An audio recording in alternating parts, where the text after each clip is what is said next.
네, 국회가 조금 전 있었던 본회의에서 더불어민주당 이낙연 전 대표의 국회의원직 사직안을 가결했습니다.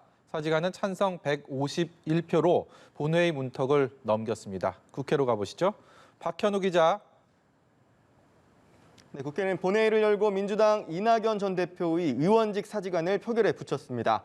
민주당 지도부는 오전 당 회의 뒤 이 전 대표 사직안을 본회의에 상정해 줄 것을 박병석 국회의장이 요청했고 박 의장이 이를 받아들여 오후 2시부터 열린 본회의 첫 안건으로 상정하면서 표결이 이루어졌습니다. 이 전 대표는 표결에 앞선 신상 발언에서 동료 의원의 사직을 처리해야 하는 불편한 고뇌를 안겨 의원들에게 송구하고 무엇보다 종로 구민들께 죄송하다면서 큰 빚을 평생을 두고 갚겠다고 했습니다. 그러면서도 정권 재창출이라는 역사의 책임 앞에 자신이 가진 가장 중요한 것을 던지기로 결심했다면서 사직안을 처리해 줄 것을 요청했습니다. 이후 이어진 무기명 투표에서 투표에 참석한 209명 중 151명이 찬성표를 던지면서 사직안은 가결됐습니다. 오늘 사직안 처리가 추석 이후 이루어질 민주당 호남 경선에 어떤 영향을 미칠지 주목되는 가운데 이 전 대표가 물러나며 공석이 된 정치 1번지 서울 종로에 대한 보궐선거는 내년 대선 이래 함께 치러지게 됐습니다. 네, 국민의힘에서는 오늘 오전에 대선 경선 1차 컷오프 결과가 나왔죠.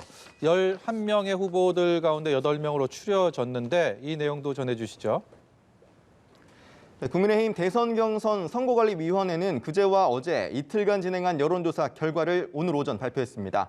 1차 컷오프는 당원 20%, 일반 국민 80%를 반영한 여론조사에서 상위 8명에 든 후보들을 추려내는 작업이었는데요. 선관위는 가나다 순으로 명단을 발표했습니다. 안상수, 원희룡, 유승민, 윤석열, 최재형, 하태경, 홍준표, 황교안 이상 8명이 1차 컷오프를 통과했다고 밝혔습니다.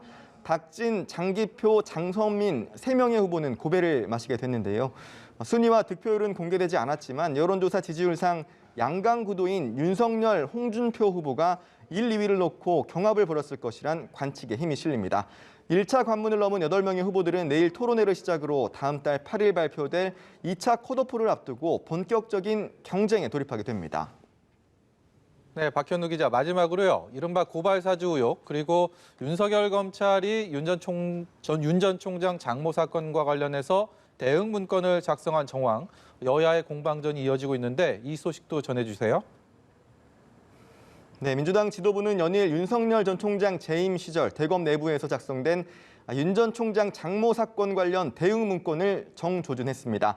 송영길 대표는 오전 당 회의에서 대검이 윤 전 총장 일가 범죄 행위 비호를 위해 집사 변호사 또는 해결사처럼 움직였다고 포문을 열었습니다.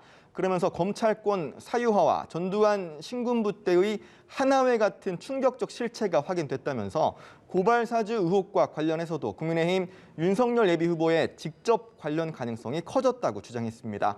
윤호중 원내대표도 국민들은 검찰을 자신과 가족의 무료 변론 사무소로 만든 윤 후보 감싸기에 당력을 총동원하고 있는 국민의힘을 보며 한숨 짓고 있다고 비판했습니다. 반면 윤석열 캠프는 장모 문건과 관련해 대검 PC에 있던 문건이 언론사로 고스란히 흘러들어간 것은 의도성이 있다면서 정권 차원의 야당 경선 개입 가능성을 의심했습니다. 또 조성은 씨와 박지원 국정원장이 호텔에서 만났을 당시 식사 자리는 아니더라도 전후로 제3의 인물이 동석했을 가능성이 크다고 주장했습니다. 윤석열 캠프는 홍준표 캠프 관계자가 동석했다는 의혹 제기를 이어가고 있는 상황인데 이와 관련해 홍준표 예비후보는 오전 SNS에 글을 올려 검찰발 정치공작 사건을 탈출하기 위해 남의 캠프를 음해하는 것은 구태 중 구태 정치라며 추후 또다시 자신의 캠프를 끌어들일 경우 이전 투구가 될 것이라고 경고했습니다. 지금까지 국회에서 연합뉴스 TV 박현우입니다.